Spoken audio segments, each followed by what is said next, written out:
السلام علیکم ورحمۃ اللہ وبرکاتہ۔ میرے پیارے آقا علیہ الصلوۃ والتسلیم کے پیارے دیوانوں، خاتون جنت حضرت فاطمۃ الزہرا رضی اللہ تعالیٰ عنہا کی کنیزوں، مکاشفۃ القلوب کے ایپیسوڈ نمبر 24 میں آپ تمام کا استقبال ہے۔ الصلاۃ والسلام علیک یا رسول اللہ، الصلاۃ والسلام علیک یا حبیب اللہ، الصلاۃ والسلام علیک یا نبی اللہ، وعلی آلک واصحابک یا نور اللہ، صلی اللہ تعالی علیہ وسلم۔ میرے پیارے آقا علیہ الصلوۃ والتسلیم کے پیارے دیوانوں، خاتون جنت حضرت فاطمۃ الزہرا رضی اللہ تعالیٰ عنہا کی کنیزوں، آج ہم 18ویں باب سے فضیلت رحم کے تعلق سے کچھ اہم باتیں سماعت کریں گے۔ رسول اکرم صلی اللہ علیہ وسلم کا ارشاد ہے، جنت میں رحم کرنے والا ہی داخل ہوگا۔ صحابہ اکرام نے عرض کیا، یا رسول اللہ صلی اللہ علیہ وسلم، ہم سب رحم کرنے والے ہیں۔ تو حضور اکرم صلی اللہ علیہ وسلم نے فرمایا، رحیم وہ نہیں جو اپنے آپ پر رحم کرے، بلکہ رحیم وہ ہے جو اپنے آپ پر اور دوسروں پر بھی رحم کرے۔ رحم کی حقیقت، اپنے آپ پر رحم کرنے کا مطلب یہ ہے کہ خلوص دل سے عبادت کر کے، گناہوں سے کنارہ کش ہو کر اور توبہ کر کے اپنے وجود کو اللہ کے عذاب سے بچائیں۔ دوسروں پر رحم یہ ہے کہ کبھی کسی مسلمان کو تکلیف نہ دیں۔ فرمان حضور انور صلی اللہ علیہ وسلم ہے، مسلمان وہ ہے جس کے ہاتھ اور زبان سے لوگ محفوظ رہیں، اور وہ جانوروں پر رحم کرے، ان سے ان کی طاقت کے مطابق کام لے۔ حضور اکرم صلی اللہ علیہ وسلم کا فرمان ہے، ایک شخص سفر میں جا رہا تھا کہ اسے راستے میں سخت پیاس لگی۔ اسے قریب ہی ایک کنواں نظر آیا۔ جب کنویں سے پانی پی کر چلا تو دیکھا ایک کتا پیاس کے مارے زبان باہر نکالے پڑا ہے۔ اسے خیال آیا کہ اسے بھی میری طرح پیاس لگی ہوگی۔ وہ واپس گیا، منہ میں پانی بھر کے کتے کے پاس آیا اور اسے پلا دیا۔ اللہ تعالیٰ نے محض اسی رحم کی بدولت اس کے تمام تر گناہوں کو معاف فرما دیا۔ صحابہ اکرام نے سوال کیا، یا رسول اللہ صلی اللہ علیہ وسلم، جانوروں پر شفقت کرنے سے بھی کیا ہمیں ثواب ملتا ہے؟ حضور اکرم صلی اللہ علیہ وسلم نے فرمایا، ہر ذی روح پر شفقت کا اجر ملتا ہے۔ حضرت انس بن مالک رضی اللہ عنہ سے روایت ہے، ایک رات حضرت عمر فاروق اعظم رضی اللہ عنہ گشت لگا رہے تھے کہ آپ کا گزر ایک قافلے کے قریب سے ہوا۔ آپ کو اندیشہ لاحق ہوا کہ کوئی یہاں ان کا سامان نہ چرا لے۔ راستے میں انہیں حضرت عبد الرحمن بن عوف رضی اللہ عنہ ملے اور انہوں نے پوچھا، امیر المومنین اس وقت کہاں تشریف لے جا رہے ہیں؟ آپ نے فرمایا، ایک قافلہ قریب اترا ہے، مجھے ڈر ہے کہیں کوئی چور ان کا سامان نہ لے جائے، چلو ان کی نگہبانی کریں۔ یہ دونوں حضرات قافلے کے قریب جا کر بیٹھ گئے اور ساری رات پہرا دیتے رہے، یہاں تک کہ صبح ہو گئی۔ حضرت عمر فاروق اعظم رضی اللہ عنہ نے آواز دی، اے قافلے والوں، نماز کے لیے اٹھو۔ جب قافلے میں جاگ ہو گئی تو یہ حضرات واپس لوٹے۔ پس ہمارے لیے ضروری ہے کہ ہم صحابہ اکرام کے نقش قدم پر چلیں۔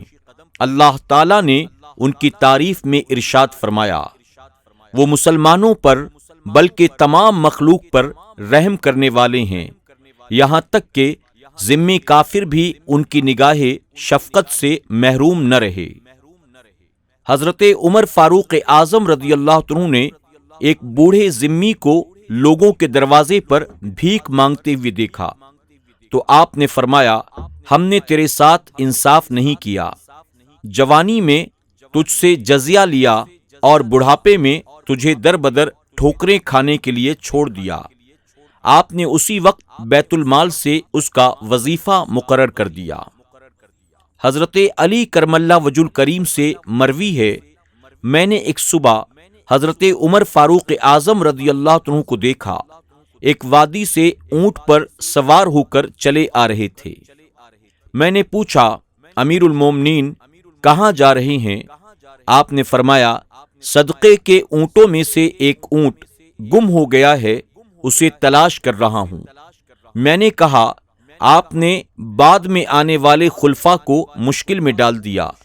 حضرت عمر فاروق اعظم نے جواب دیا، اے ابو الحسن، مجھے ملامت نہ کرو، رب ذوالجلال کی قسم جس نے محمد صلی اللہ علیہ وسلم کو نبی برحق بنا کر بھیجا، اگر دریائے فرات کے کنارے ایک سالہ بھیڑ کا بچہ بھی مر جائے تو قیامت کے دن اس کے بارے میں مواخذہ ہوگا، کیونکہ اس امیر کی کوئی عزت نہیں جس نے مسلمانوں کو ہلاک کر دیا، اور نہ ہی اس بدبخت کا کوئی مقام ہے جس نے مسلمانوں کو خوف زدہ کر دیا۔ رحم کے بارے میں ارشادات نبویہ صلی اللہ علیہ وسلم۔ فرمان مصطفیٰ صلی اللہ علیہ وسلم ہے، میری امت کے لوگ جنت میں نماز روزوں کی کثرت سے نہیں بلکہ دلوں کی سلامتی، سخاوت اور مسلمانوں پر رحم کرنے کی بدولت داخل ہوں گے۔ حضور اکرم صلی اللہ علیہ وسلم نے ایک مقام پر فرمایا، رحم کرنے والوں پر اللہ رحم کرتا ہے، تم زمین والوں پر رحم کرو، آسمان والا تم پر رحم فرمائے گا۔ فرمان نبوی صلی اللہ علیہ وسلم ہے، جو کسی پر رحم نہیں کرتا اس پر رحم نہیں کیا جاتا، جو کسی کو نہیں بخشتا اسے نہیں بخشا جاتا۔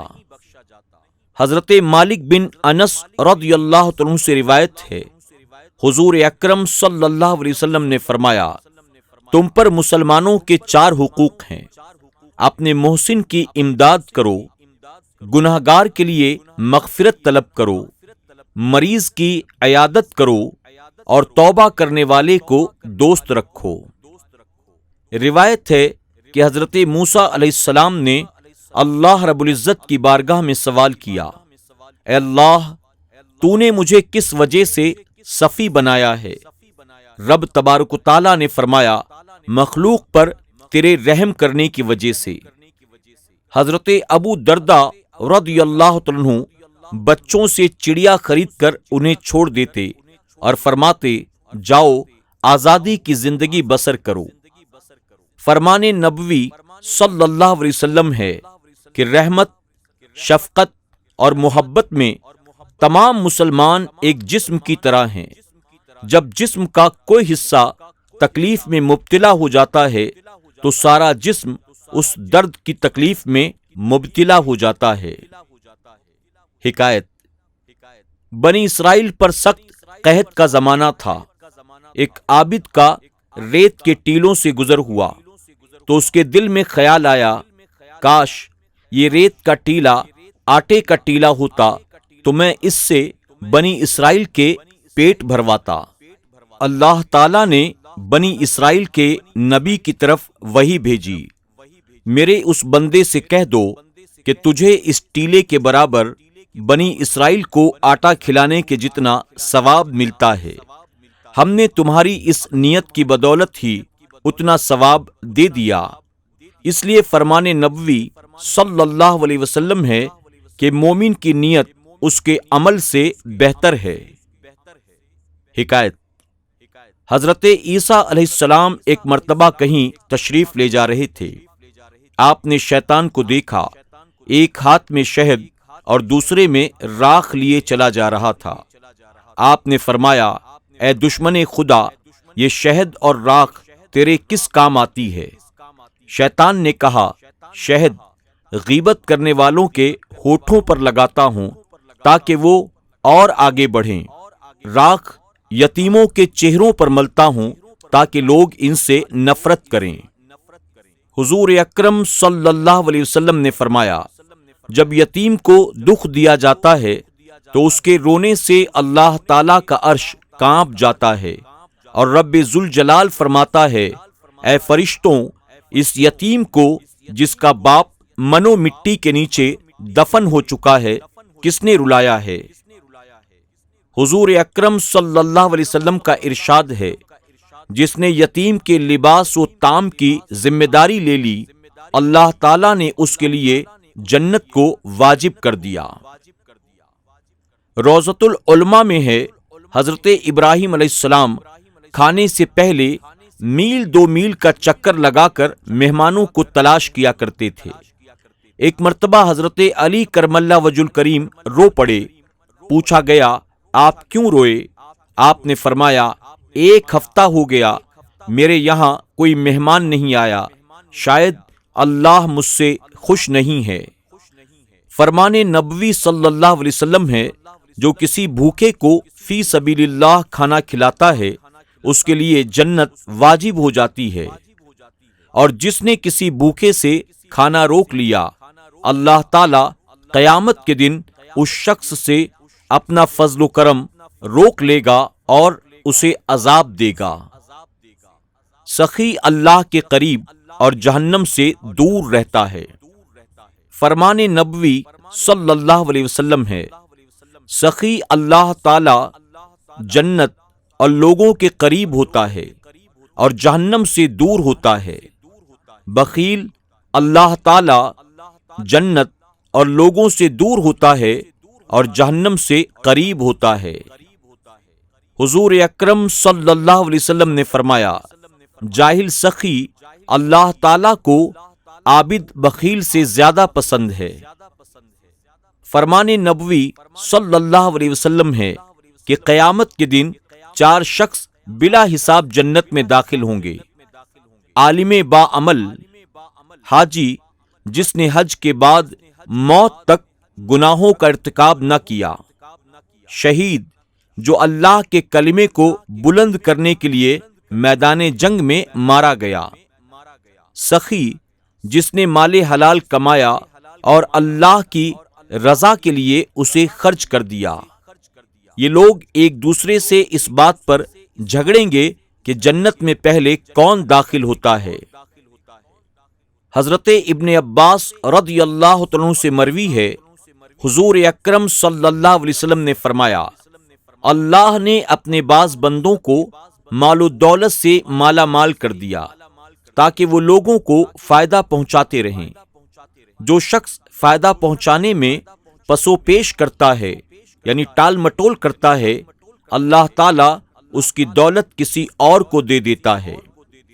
فرمان نبوی صلی اللہ علیہ وسلم ہے، سخاوت بہشت کا ایک درخت ہے جس کی شاخیں زمین پر جھکی ہوئی ہیں، اور جس نے اس کی کسی شاخ کو تھام لیا وہ اسے جنت میں لے جائے گی۔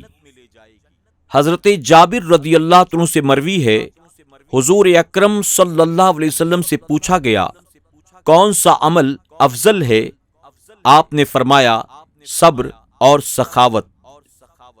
حضرت مقدام بن شریح رضی اللہ عنہ اپنے والد اور اپنے جد سے روایت کرتے ہیں، ان کے دادا نے حضور اکرم صلی اللہ علیہ وسلم کی خدمت میں عرض کیا تھا، مجھے کوئی ایسا عمل بتلائیے جو مجھے جنت کا مکین بنا دے۔ حضور اکرم صلی اللہ علیہ وسلم نے فرمایا، مغفرت کے اسباب میں سے کھانا کھلانا، سلام کرنا اور خوش اخلاقی ہے۔ میرے پیارے آقا علیہ الصلوۃ والتسلیم کے پیارے دیوانوں، خاتون جنت حضرت فاطمۃ الزہرا رضی اللہ تعالیٰ عنہا کی کنیزوں، اسی کے ساتھ 18واں باب اور آج کا درس مکمل ہوا۔ انشاءاللہ کل 19ویں باب اور ایک نئے ایپیسوڈ کے ساتھ آپ کی خدمت میں حاضر ہوں گے۔ کل کے درس میں انشاءاللہ نماز میں خشوع اور خضوع کا بیان ہم اور آپ سماعت کریں گے۔ تب تک کے لیے اجازت، اپنا خیال رکھیں اور اپنی دعاؤں میں ہمیں ضرور یاد رکھیں۔ السلام علیکم ورحمۃ اللہ وبرکاتہ۔